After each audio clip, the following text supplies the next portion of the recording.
नमस्कार दोस्तों, homeopathy with Sachin में आप सब लोगों का बहुत बहुत स्वागत है।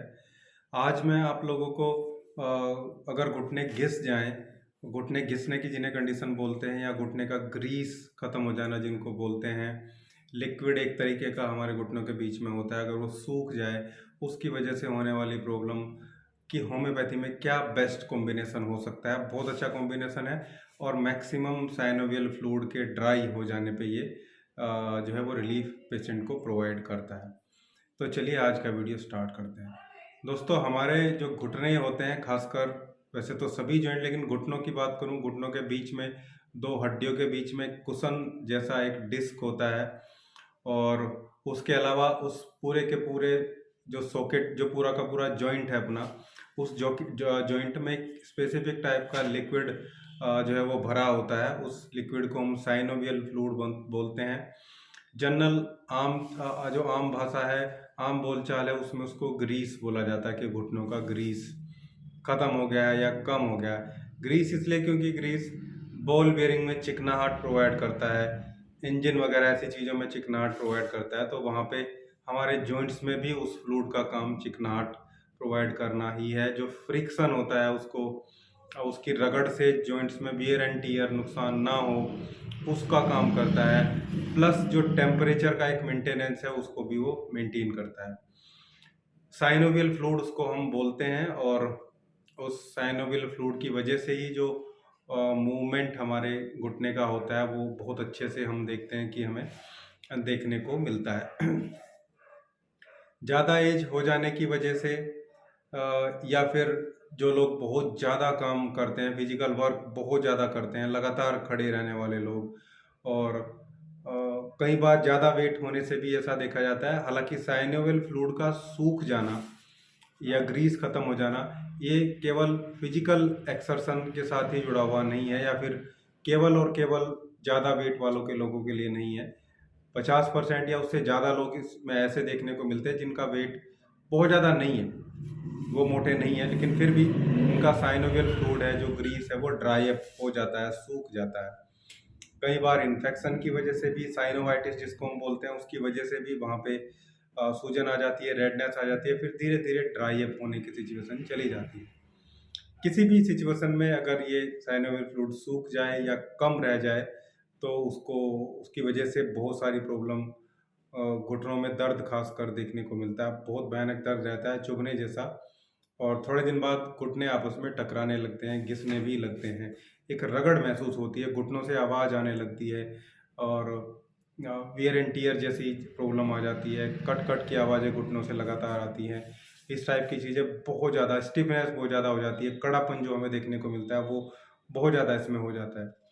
तो यहाँ होम्योपैथी का एक बहुत अच्छा कॉम्बिनेशन मैं आप लोगों को बता रहा हूँ। उसको लगातार यूज़ करने से ये साइनोवियल जो मेम्ब्रेन है, साइनोवियल जो फ्लूइड है, ये इसकी जो क्वांटिटी है वो बढ़नी स्टार्ट हो जाती है और इसकी क्वालिटी इम्प्रूव हो जाती है। ये ज़्यादा अच्छे से चिकनाहट जो है वो प्रोवाइड करता है।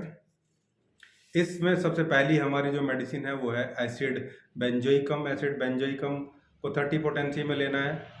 ये घुटनों से आने वाली आवाज़ को ठीक करता है, साइनोवियल फ्लूइड को अच्छे से मेंटेन करता है, साइनोवियल मेम्ब्रेन को रिपेयर करने का काम करता है। बहुत अच्छी रेमेडी है। घुटनों में पेन होता है, गर्माहट नज़र आती है, इन सब चीज़ों को ये ठीक करता है। नेक्स्ट रेमेडी है आर्निका। आर्निका सभी टाइप के जॉइंट में, सभी टाइप के दर्द में काम करती है, क्योंकि साइनोवियल फ्लूइड जब ड्राई अप हो जाएगा तो कहीं ना कहीं घुटनों में रगड़ आपस में लगेगी, वियर एंड टियर होगा, घर्षण होगा, फ्रिक्शन होगा, उस पे आर्निका बहुत अच्छे से वहाँ पे उसको रिपेयर करने का काम करेगी। नेक्स्ट रेमेडी है ब्रायनिया। 30 पोटेंसी में ही लेना है। ये स्पेसिफिकली जब लोअर पोटेंसी में ब्रायनिया को दिया जाता है तो ये जॉइंट्स में चिकनाहट को बढ़ाने का काम करती है, साइनोवियल फ्लूइड को बढ़ाने का काम करती है।